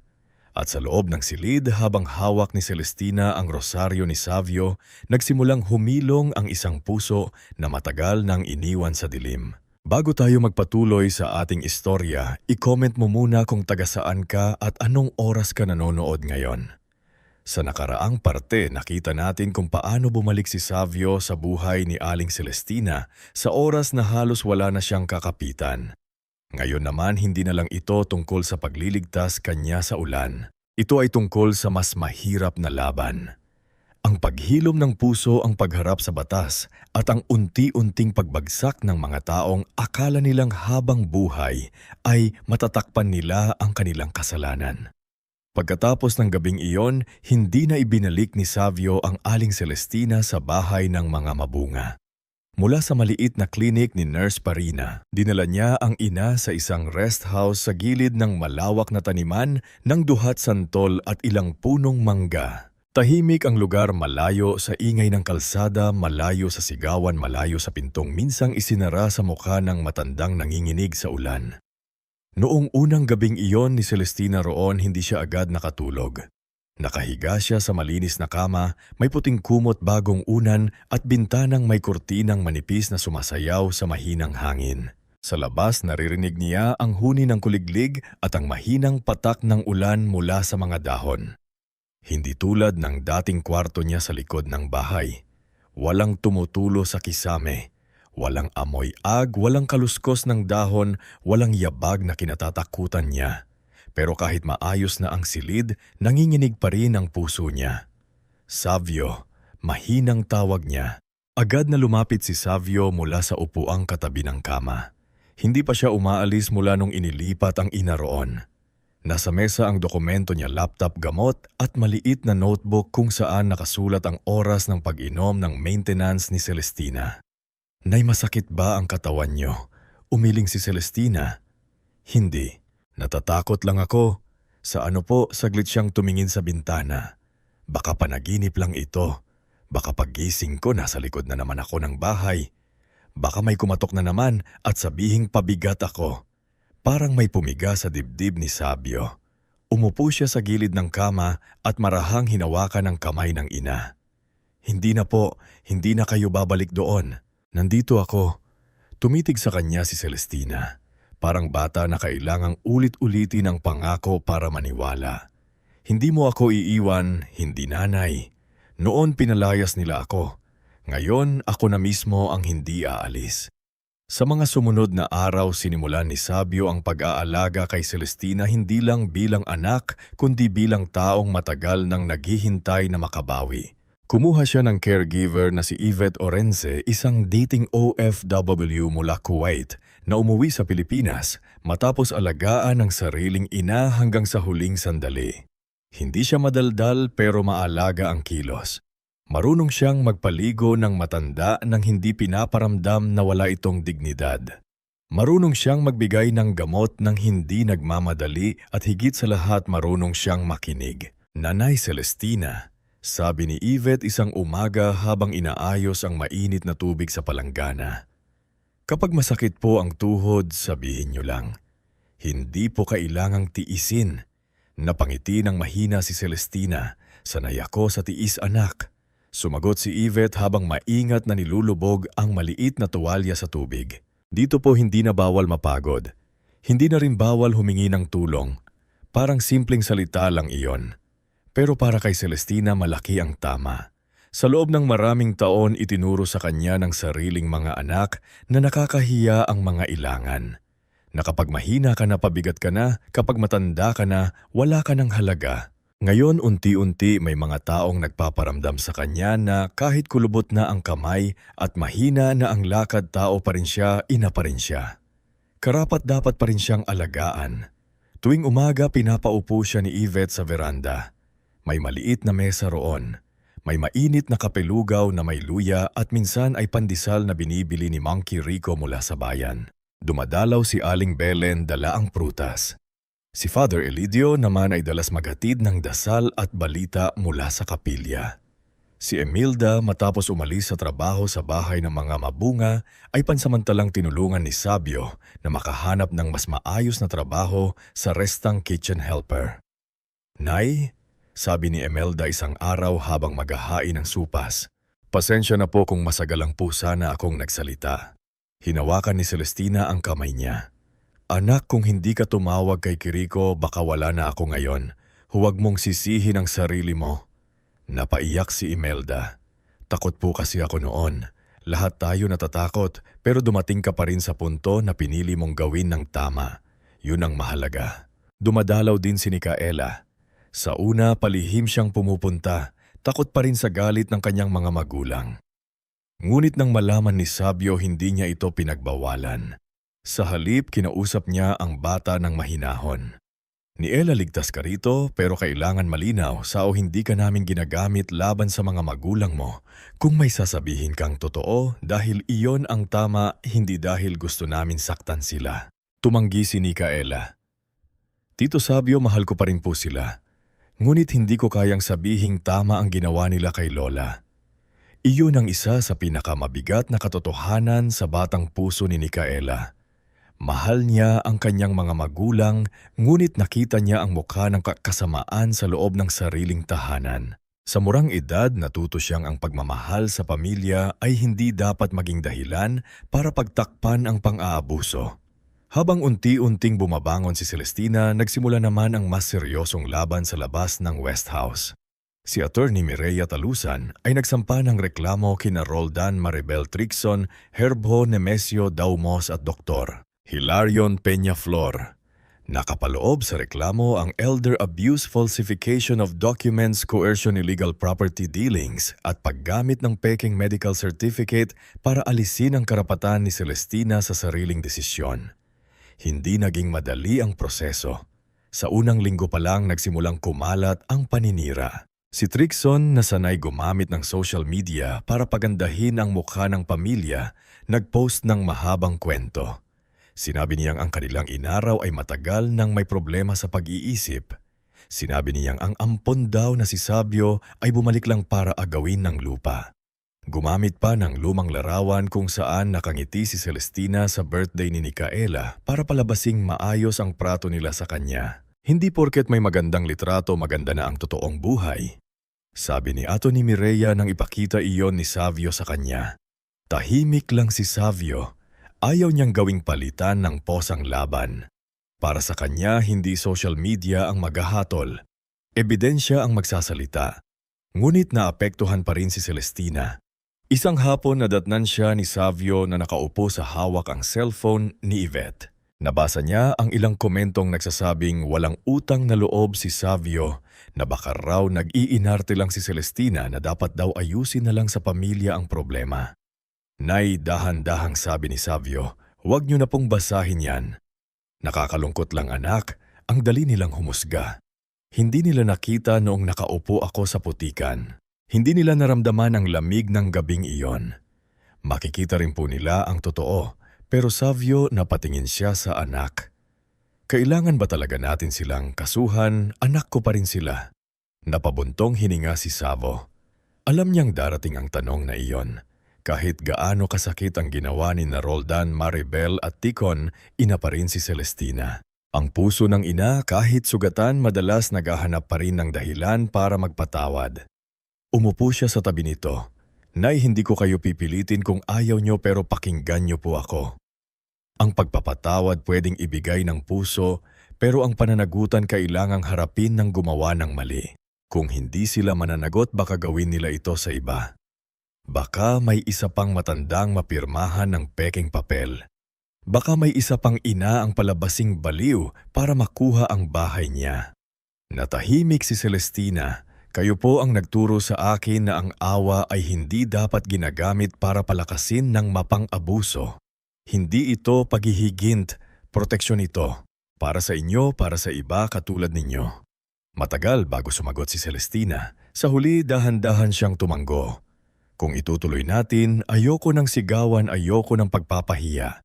Hindi po tayo magpapahiya. Hahayaan nating magsalita ang totoo.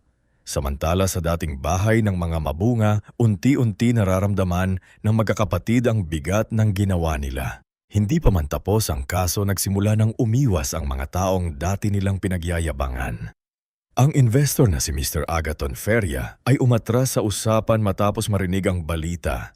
Ang ilang kliyente ni Roldan ay nagtanong kung totoo bang sangkot siya sa peking dokumento. Si Maribel naman ay hindi na iniimbita sa mga pagtitipon ng dati niyang amiga sa bayan. Kapag dumadaan siya sa palengke, may mga matang sumusunod sa kanya. Sa sumising-asing, yung anak na nagpalabas sa nanay sa bagyo. Grabe kung kaya niya iyon sa ina niya, paano pa sa ibang tao? Sagot ng isa, narinig iyon ni Maribel at mabilis siyang lumakad palayo. Galit siya, napapahiya siya. Ngunit sa ilalim ng galit may isang maliit na boses na ayaw niyang pakinggan, ang konsensyang matagal niyang tinabunan ng yabang. Si Roldan naman ay naging balisa, hindi siya makatulog ng maayos. Sa tuwing umuulan, naaalala niya ang mukha ni Celestina noong nasa labas ito ng pinto. Naaalala niya ang sandaling gusto niyang buksan ng pinto, ngunit pinigilan siya ng takot. Takot kay Herbo, takot mawalan ng pera, at takot masira ang plano. Ngunit habang tumatagal, mas malinaw sa kanya na hindi takot ang dahilan. Pinili niyang manahimik at ang pananahimik niya ang halos pumatay sa sariling ina. Isang gabi habang umiinom siya sa madilim na kusina, dumating si Trixon. Kuya, kailangan nating magkaisa. Kung may bibigay sa atin, talo tayo. Tinignan niya si Roldan. Talo na tayo, Trixon. Noong gabing isinara natin ang pinto, talo na tayo.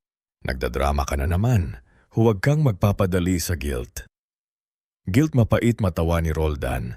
Nanay natin uon. Nanay natin na mas pinili ang ampon kaysa sa atin. Napahampas si Roldan sa lamesa. Hindi niya pinili si Savio dahil ampon siya. Pinili niya siya dahil siya ang nagpakitang anak. Natigilan si Trixon. Sanay siyang makita si Roldan na praktikal, malamig at kakampi nila. Hindi niya inakalang darating ang araw na sasabihin nito iyon.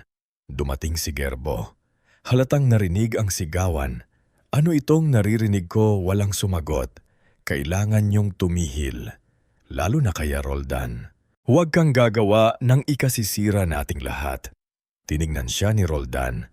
Ikaw ang sumira sa atin. Ngumiti si Gerbaso pero may babala sa mata. Ako o kayo na masyadong madaling matukso sa pera? Walang naisagot si Roldan dahil totoo iyon. Hindi sila inosente. Hindi lang sila niloko ni Gerbaso. Pinili nilang magpaloko dahil gusto rin nila ang pakinabang. Sa kabilang banda, sinubukan pa rin ni Gerbaso na iligtas ang sarili. Tinawagan niya si Bra Ilagan, ang safety officer na kasama ni Savio noong inspeksyon. Inalok niya ito ng pera palapik sa pagbabago ng structural findings. Bra, praktikal lang tayo. Sabi ni Gerbaso sa isang tagong pagkikita sa parking area ng lumang hardware. Ima mo lang, maaayos ang lahat. Hindi kailangan umabot sa kaso. Magkano ba ang gusto mo, tahimik si Bramante?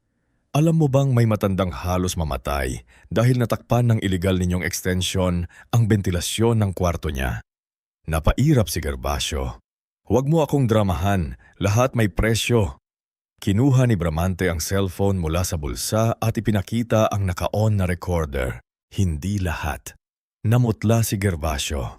Anging agad na ipinasa kay Attorney Mireya na dagdagan ng ebidensya. Kasabay noon lumabas din ang ilang dokumento mula sa munisipyo na nagpapatunay na may natanggap na pera si Nemesio Daumos sa pagproseso ng mga peking permit at ulat. Si Dr. Hilarion naman ng unang imbestigahan nag-deny. Ngunit nang makita niya ang kopya ng resibo ng deposito mula sa account ni Gervaso, nagsimula siyang mataranta. Habang papalapit ang unang pagdinig, nagsulat si Celestina ng mga liham para kina Roldan, Maribel at Trixon. Hindi niya alam kung ibibigay niya ang mga iyon. Pero sabi ni Yvette minsan daw may mga sugat na kailangang ilabas sa papel. Bago tuluyang humilom. Para kay Roldan isinulat niya, "Anak, naalala ko noong bata ka ayaw mong matulog kapag hindi ko hawak ang paa mo. Takot ka noon sa dilim. Sana noong lumaki ka hindi mo hinayaan na ang pera ang maging dilim sa loob mo." Para kay Maribel, "Anak, noong graduation mo, wala akong bagong damit pero bumili ako ng puting sapatos para sa iyo. Hindi ko yun isinusumbat. Gusto ko lang maalala mong bago ka natutuhang mahiya sa akin, minahal kita ng buong buo." Para kay Trixon, "Bunso, ikaw ang pinakamatagal kong kinarga dahil iyaking ka noong bata ka. Nung sinabi mong diyan ka nang mamatay, tanda, hindi lang ako nasaktan, parang namatay ang batang minsan kong pinatahan sa dibdib ko." Matapos niyang isulat ang mga iyon, matagal siyang umiyak. Hindi na iyon iyak ng takot. Iyon ay iyak ng ina na tinatanggap ng hindi na niya kayang ibalik ang dating mga anak sa dati nilang anyo. Dumating ang araw ng pagdinig sa munisipyo kung saan unang haharapin ang reklamo at ebidensya bago ito umakyat sa mas mataas na korte. Nandoon sina Sabio, Attorney Mireya, Celestina, Yvette, Imelda Manggirico, Aling Belen Ramilito at Nicaela. Sa kabilang panig nandun sina Roldan, Maribel, Trixon, Gervaso, Nemesio at Dr. Hilarion. Si Maribel ay nakaitim na damit, pilit na marangal ang pistura. Si Trixon naman ay tahimik, walang cellphone sa kamay sa unang pagkakataon. Si Roldan naman ay mukhang ilang gabing hindi nakatulog. Nang ipakita ang CCTV footage, bumigat ang buong silid. Kitang-kita si Celestina sa labas, basbasa habang unti-unting nagsasara ang pinto. Kitang-kita ang anino ni na Maribel at Trixon. Kitang-kita rin na hindi kusang gumala ang matanda. Siya ay naiiwan sa labas matapos mapagsarahan. Napahawak si Celestina sa dibdib. Kahit alam niyang nangyari iyon, iba pa rin ang sakit kapag nakita niya sa harap ng maraming tao. Tumayo si Imelda bilang saksi. Nanginginig ang boses niya noong una pero habang nagsasalita, lumalakas ito. "Ako po ang katulong nila. Matagal ko pong nakita kung paano tinatrato si Nanay Celestina. Hindi po siya pinapakain ng maayos. Pinapatira po siya sa kwartong may tulo. Pinagbabawalan siyang lumabas kapag may bisita. At noong gabi ng bagyo, gusto ko pong tulungan siya. Pero pinigilan ako ni Mama Maribel." Sinungaling sigaw ni Maribel pero agad siyang pinatahimik. Sumunod ay ipinakita ang voice recordings. Nandun ang boses ni Gervasio nag-uutos na itago ang kalagayan ni Celestina. Nandoon ang boses ni Maribel, sinasabing huwag palabasin ang matanda. Nandoon ang boses ni Trixon sa huling bahagi, mablabo ngunit sapat para marinig ang mga salitang "Diyan ka nang mamatay, tanda." Napayuko si Trixon. Hindi na siya kayang tignan ng kahit sino.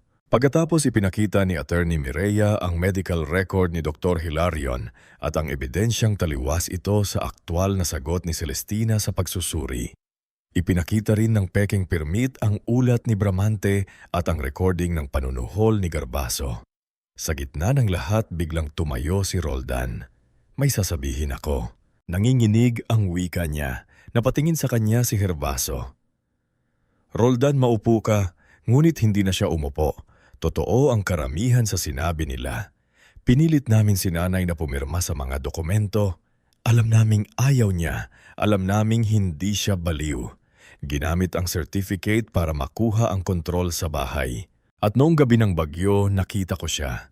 Nakita kong nasa labas siya. Gusto kong buksan ang pinto pero hindi ko ginawa. Napahigbi si Celestina. Tumayo si Gervaso. "Sinisira mo akuming lahat." Humarap si Roldan sa kanya. "Hindi. Ngayon ko lang sinasabi ang totoo. Ikaw ang nagtulak sa amin pero kami ang pumayag. Hindi ako malinis. Hindi ako inosente pero pagod na akong itago na halos pinatay namin ang sarili naming ina. Sa sandaling iyon bumagsak ang huling pader ng kasinungalingan. Si Maribel ay napaupo nanginginig. Si Ticon naman ay tahimik na umiiyak. Si Herbio naman ay galit na galit, pero wala na siyang makitang kakampi. Lumapit si Savio kay Celestina. Akala niya matutuwa ito dahil may umamin ng ngunit ang nakita niya ay isang inang durog na durog. Naibong bulong niya, anak ko pa rin siya. Iyak ni Celestina habang nakatingin kay Roldan. Kahit ganun ang ginawa niya, anak ko pa rin siya, kaya ang sakit-sakit marinig na totoo ang lahat. Hinawakan ni Savio ang balikat niya. Alam ko, Nay. Nagpasya ang Lupon na ituloy ang kaso at maglabas ng protective order para hindi na makalapit sina Roldan, Maribel, Trixon, Herbaso at iba pang kasabuat kay Celestina nang walang pahintulot. Ipinasa rin ang finding sa kaukulang ahensya para sa illegal construction falsification at professional misconduct ni Dr. Hilarion. Hindi pa iyon ang huling hatol ngunit malinaw na nagsimula na ang pagbagsak ng lahat ng kasinungalingang itinayo nila. Paglabas ng silid umuulan ng mahina, hindi na bagyo ambon na lang. Ngunit napahinto si Celestina sa ilalim ng bubong. Tumingin siya sa langit at sa unang pagkakataon hindi takot ang nararamdaman niya sa ulan. Malungkot pa rin, masakit pa rin pero hindi na siya nag-iisa. Inalalayan siya ni Savio pababa sa hagdan. Nasa likod nila sina Yvette, Imelda, Mangkirico, Aling Belen, Ramelito, Attorney Mireya at Nicaela. Nay, kaya niyo pa po, tanong ni Savo. Tumanggo si Celestina, kaya ko anak. Masakit pero kaya ko. Pagdating nila sa sasakyan, tumigil siya sandali at tumingin kay Savio. Mahina ang boses niya pero malinaw ang bawat salita. Anak, hindi pala lahat ng dugong galing sao marunong magmahal. Napatingin si Savio sa kanya. Nagpatuloy si Celestina habang pinipigil ang luha. Minsan ang tunay na anak ay hindi yung ipinanganak mo. Minsan ang tunay na anak ay yung piniling manatili kahit minsan mo siyang hindi kayang ipagtanggol. Hindi nakasagot si Savo. Yumuko siya at hinalikan ang kamay ng ina. Sa araw na iyon hindi pa tapos ang laban. May korte pang haharapin, may sugat pang hihilom, at may mga gabing babalik ang alaala ng bagyo. Ngunit sa puso ni Celestina may isang bagay ng malinaw. Hindi na siya ang matandang nakakulong sa madilim na silid sa likod ng bahay. Hindi na siya ang inang naghihintay sa tira-tirang pagkain. Hindi na siya ang babaeng walang boses sa sariling pamilya. Mula sa araw na iyon, unti-unti niyang babawiin ang sarili hindi sa pamamagitan ng paghihiganti, kundi sa pagtayo muli, sa pagsasalita ng totoo at sa pagtanggap na may mga pamilyang kailangang bitawan para makabuo ng tahanang marunong magmahal. Bago tayo magpatuloy sa huling parte ng ating istorya, i-comment mo muna kung taga saan ka at anong oras ka nanonood ngayon. Ngayon, dito na nating makikita ang buong bunga ng sakit, pagtitiis, katotohanan at pagmamahal na hindi nasusukat sa dugo. Dahil ang tunay na katapusan ng isang kwento ay hindi lang kung sino ang natalo at sino ang nanalo, kundi kung sino ang natutong bumangon, magpatawad ng may hangganan at mamuhay nang hindi na muling papayagan na yurakan ang kanyang pagkatao. Lumipas ang 3 taon mula nung lumabas si Aling Celestina mabunga sa munisipyo na may hawak na bagong lakas sa puso. Hindi agad naging madali ang mga sumunod na araw. Hindi dahil nailigtas siya ni Savio ay bigla nang nawala ang lahat ng sakit. Hindi dahil may protective order na ay bigla nang tumihimik ang alaala ng gabing iyon. Maraming gabi pa rin siyang nagigising sa tunog ng malakas na ulan. Kapag may kumakalabog na yero sa malayo, napapaupo siya sa kama. Nanginginig ang kamay at hinahanap ang kandado sa pinto kahit wala namang kandado ang bagong silid niya. Yat minsan ay mahina niyang tawag sa madaling araw. Agad namang pumapasok si Yvette, ang caregiver na naging parang anak na rin niya sa araw-araw na pag-aalaga. Nay Celestina, nandito po ako. Panaginip lang po. Akala ko nasa labas na naman ako. Bulong ng matanda. Pawis na pawis kahit malamig ang gabi. Uupo si Yvette sa tabi niya. Iaabot ang baso ng maligamgam na tubig at sasabihing wala na po kayo doon. Nasa bahay niyo na po kayo, walang magpapalaya sa inyo dito. Unti-unti natutunan ni Celestina na paniwalaan iyon. Hindi sa isang linggo, hindi sa isang buwan, kundi sa mahabang proseso ng paghilom. Sa tulong ng gamot, regular na check-up therapy, tamang pagkain at higit sa lahat respeto, bumalik ang kulay sa pisngi niya. Hindi na siya kasing lakas ng dati. Pero natutunan niyang maglakad sa hardin tuwing umaga, hawak ang tungkod na regalo ni Mang Keriko. Sa bawat hakbang tila binabawi niya ang mga taong ginugol niya sa likod ng bahay, sa madilim na silid sa takot at pananahimik. Ang rest house na dinalhan sa kanya ni Savio ay hindi na natiling rest house lamang. Sa paglipas ng panahon na naging isang maliit na tahanan ito para sa mga taong tulad niya. Mga matatandang iniwan ni Loco, pinapirma sa mga papeles na hindi nila maintindihan o itimuring na pabigat ng sariling pamilya. Tinawag ito ni Celestina na bahay silong ni Donato bilang pag-aalala sa yumaong asawang minsang nagsabi sa kanilang mga anak na ang dapat ikahiya ay ang pagyaman na may nakalimutang pinagmulan. Noong unang iminungkahi ni Savio na gawing foundation ang lugar, nag-alinlangan pa si Celestina. Anak, kaya ba natin iyon? Tanong niya habang nakaupo sila sa veranda. Baka masyado kang mapagod. Marami ka nang ginagawa para sa akin.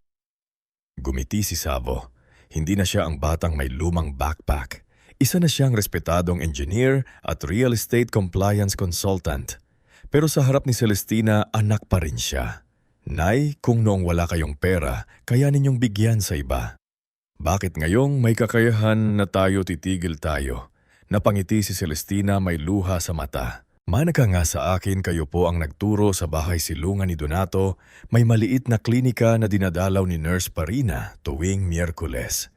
May legal desk na pinupuntahan ni Attorney Mire Talusan 2 beses sa isang buwan para tumulong sa mga matatandang may problema sa titulo mana pensyon at pang-aabuso. May kusina kung saan si Imelda ang namamahala. Ngayon ay mas maayos na ang buhay at nakakapagpagamot na ng anak niyang may hika. May maliit na silid, aralan din sa likod, kung saan nagtuturo si Celestina ng pananahi sa mga senior citizen buuda at ilang nanay na gustong magkaroon ng dagdag kabuhayan. Hindi kailangang perpekto ang tahi sa umpisa, sabi ni Celestina sa isang matandang babae na nahihiya dahil baluktot ang tahi ng kurtina. Ganyan din ang buhay. Minsan tabingi, minsan punit, pero basta hindi ka susuko kaya pang ayusin. Sa bawat sinasabi niyang iyon, alam ng mga nakikinig na hindi lang tela ang tinutukoy niya. Si Nicaela, ang apo niyang minsang nagdala ng pandesal sa kanya sa likod ng bahay, ay lumaki ring may bagong direksyon sa buhay. Nagtapos siya ng high school at nagpa siya na kumuha ng social work sa kolehiyo. Hindi iyon gusto ni Maribel noong una, pero wala na itong lakas para kontrolin ang anak. Si Nicaela ay madalas tumulong sa bahay, silungan, nag-aayos ng listahan ng mga benepisyaro, naghahatid ng gamot at nakikipag-usap sa mga matatandang walang dumadalaw na kamag-anak. Isang hapon habang inaayos niya ang mga lumang papeles sa opisina ni Savio, sinabi niya, "Tito, dati akala ko ang pamilya basta kasama mo sa bahay. Pero ngayon, naiintindihan ko na. Ang pamilya pala yung hindi ka gagawing maliit para lang sila ang magmukhang malaki." Napatingin sa kanya si Savo. "Mabigat ang natutunan mo sa murang edad ni Kaela." "Opo, pero ayoko pong masayang iyon.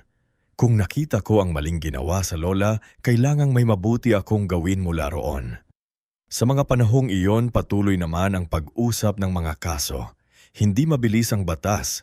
Maraming hearing, maraming postponement, maraming papeles, maraming araw na kailangang muling ikwento ni Celestina ang mga nangyari. May mga pagkakataon na gusto na niyang umatras hindi dahil hindi niya gusto ang hustisya, kundi dahil napapagod siyang balikan ng sakit. Ngunit tuwing nanghihina siya na androon si Savio, hindi niya pinipilit ang ina. Hindi siya sumisigaw ng kailangan nating lumaban. Sa halip, tahimik niyang inilalatag ang show sa balikat nito at sinasabing, "Kayo ang masusunod, Nay. Pero tandaan niyo, hindi niyo na kailangang matakot. Hindi na kayo mag-isa." Sa huli, lumabas ang mga desisyon. Si Herbaso Linatok ay napatunayang may pananagutan sa falsifikasyon, coercion, illegal dealings at attempted bribery. Nawala ang karamihan sa kanyang kontrata at napatawan siya ng kaukulang parusa. Ang dating lalaking laging mayabang, laging mabango, laging nakangiti na parang hawak niya ang mundo ngayon ay halos walang makatingin ng diretso sa bayan. Ang perang inakala niyang parang sa lahat ay hindi sapat para burahin ang ebidensyang iniwan ng sariling kasakiman. Si Nemesio Dacumos ang barangay clerk na tumanggap ng sobre kapalit ng pekeng proseso ay natanggal sa serbisyo. Pinagbayad siya ng danyos at tuluyang nawala ang tiwala ng mga taong dati niyang nilalapitan. Si Dr. Hilarion Peñaflor naman ay nasuspende sa propesyon dahil sa maling medical certificate na ginamit para palabasing mahinahang pag-iisip ni Celestina. Maraming pasyente ang lumipat ng doktor at ang dating klinikang laging puno ay naging tahimik. Ang ilegal na ekstensyon sa likod ng bahay ng mga mabunga ay tuluyang giniba. Hindi na ito simpleng pagpapagawa. May mga inspektor, may demolition crew, may harang sa kalsada at may mga kapitbahay na tahimik na nanonood. Habang bumabagsak ang mga hollow block at yero, tahimik na nakatayo si Roldan sa malayo. Hindi siya lumapit, hindi siya sumigaw. Tinitigan lang niya ang bahagi ng bahay na minsan ginamit para takpan ang bintana ng sariling ina. Doon nagsimula ang dilim.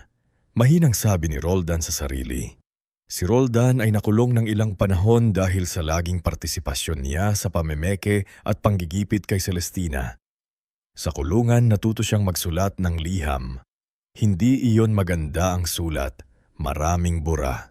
Maraming pahina ang napunit dahil hindi niya alam kung paano sisimulan ng paghihingi ng tawad sa inang halos pinatay ng sarili niyang pananahimik. Pero isang araw nakatanggap si Celestina ng liham mula sa kanya. Nay, hindi ko alam kung may karapatan pa akong tawagin kayong Nay.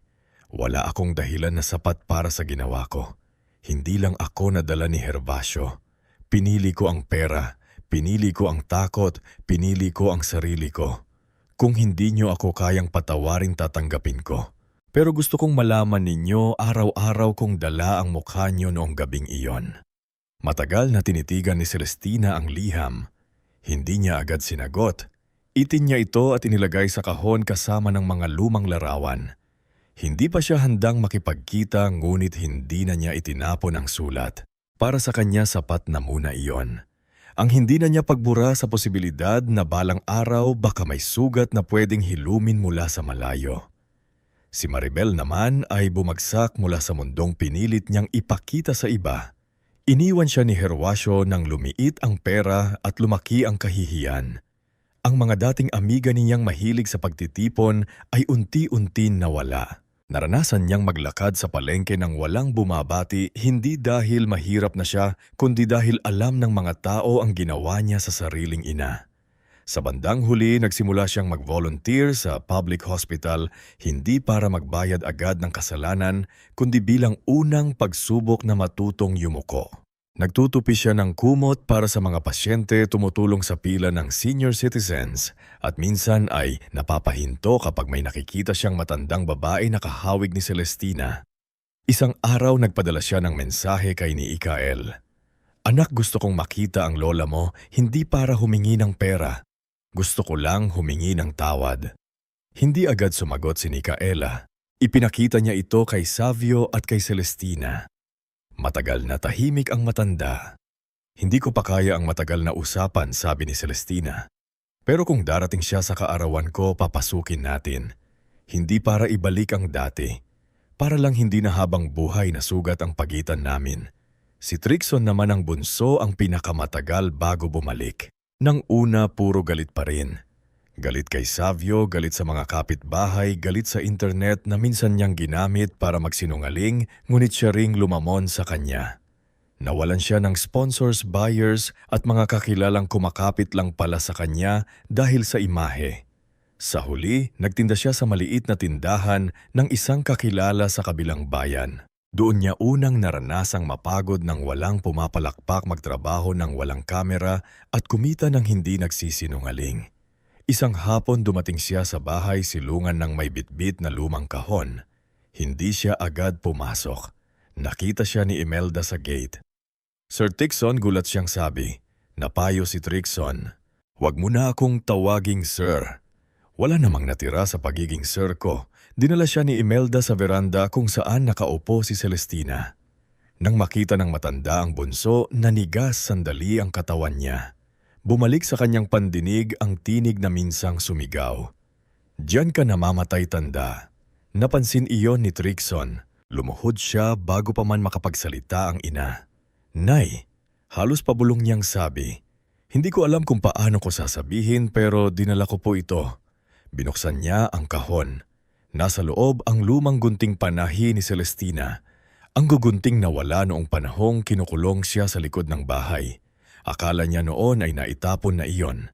Itinago pala ni Trixon hindi dahil mahalaga sa kanya kundi dahil ayaw niyang makita ng ina ang bagay na nagpapaalala sa dating lakas nito. "Bakit naso ito?" tanong ni Celestina. "Tinago ko po noon kasi kapag nakikita ko kayong nananahi, naalala kong kayo ang bumuhay sa amin. Ayoko pong maalala. Mas madaling maging galit kapag kinakalimutan mo ang utang na loob." Naminginig ang kamay ni Celestina nang kunin niya ang gunting. Mahaba ang katahimikan sa pagitan nila. "Hindi ko makakalimutan ang sinabi mo sa akin, Trixon." Mahina niyang wika. Napayo ang lalaki. "Alam ko po pero ayoko ring habang buhay kang maging batang nawala sa galit." Napahagulgol si Trixon. Hindi siya yinakap ni Celestina. Hindi pa. Ngunit hinayaan niya itong umiyak sa paanan niya. At para kay Trixon iyon ang unang araw ng tunay na pagharap sa kasalanan niya. Dumating ang ikait-kaarawan ni Celestina. Hindi marangya ang handaan mulunit puno ng tao ang bahay silungan. Naroon sina Savio Nicaela, Imelda, Yvette, Mangkirico, Aling Beleng Father Elpidio, Nors Parina, Attorney Mireya, Bramante Ramilito at tandang natulungan ng foundation. May pansit, puto mainit na tsokolate at isang simpleng cake na may nakasulat na para kay Nanay Celestina. Ilaw ng tahanang hindi sumuko. Bago ipan ng kandila, tumayo si Savio sa harap ng lahat. Hawak niya ang isang folder. Tahimik ang paligid. "Nay," sabi niya, "noong makita ko kayo sa klinik matapos ang bagyo, nangako ako na hindi na kayo muling mawawalan ng tahanan. Ngayon gusto kong malaman nyo na ang lupa at bahay na ito ay nakapangalan na sa inyo. At sa bahay silungan ni Donato Foundation, habang buhay itong mananatiling lugar para sa inyo at sa mga taong tulad ninyong kailangan ng ligtas na tahanan." Napatakip ang bibig ni Celestina. Anak, lumapit si Savio at ibinigay ang folder. "Hindi na kayo makikiusap para patulyin. Kayo na ang magbubukas ng pinto para sa iba." Nagsipalakpakan ng mga tao. Umiyak si Imelda. Si Mangquir Rico ay palihim na nagpupunas ng mata. Si Aling Belen naman ay halos hindi makapagsalita. Sa gilid ng hardin dumating sina Maribel at Trixon. Simple ang suot nila. Walang alahas, walang yabang. Hindi sila pumasok agad. Si Nicaela ang lumapit at umakay sa kanila. Nang makarating sila sa harap ni Celestina, sabay silang lumuhod. "Nay," sabi ni Maribel basag ang tinig. "Hindi ko po mababawi ang ginawa ko. Hindi ko rin po hihiling bumalik agad ang tiwala nyo. Pero patawarin niyo po ako kung kaya nyo.